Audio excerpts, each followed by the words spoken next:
Баршаларыңызға қайырлы күн. Менің каналыма қош келдіңіздер. Бүгін біз картоп, тартылған ет, пияз және ірімшік қосылған ерекше тағам дайындаймыз. Ең алдымен картопымызды суға пісіріп аламыз. Содан кейін пиязымызды төрт бұрышты етіп тураймыз.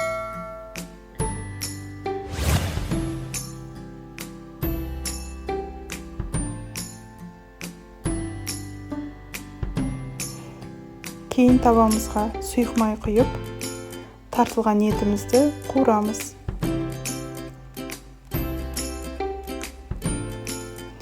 Кез келген қалаған дәмдеуіштеріңізді қоссаңыздар болады. Мен мұнда тоз бұрыш және де приправа қостым. Кейін қуырылып жатқан етімізге пиязымызды қосамыз.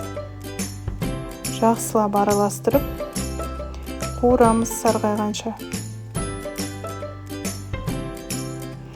Картопымыз дайын болды.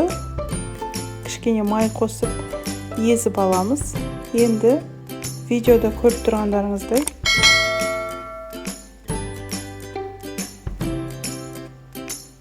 ұя тәріздес картоптан жасайтын боламыз.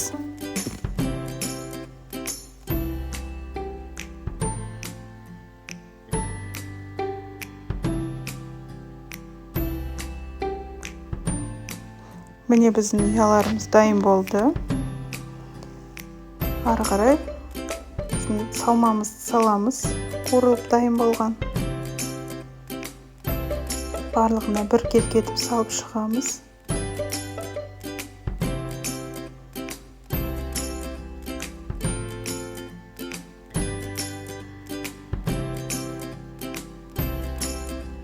Кейін бетіне үккіштен өткізілген ірімшігімізді саламыз.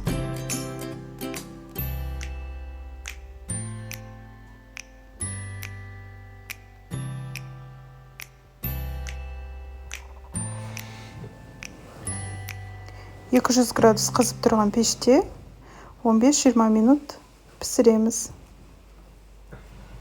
Міне біздің ерекше тағамымыз дайын болды. Міндетті түрде жасап көріңіздер. Менің каналыма тіркеліп, лайк басуды ұмытпаңыздар.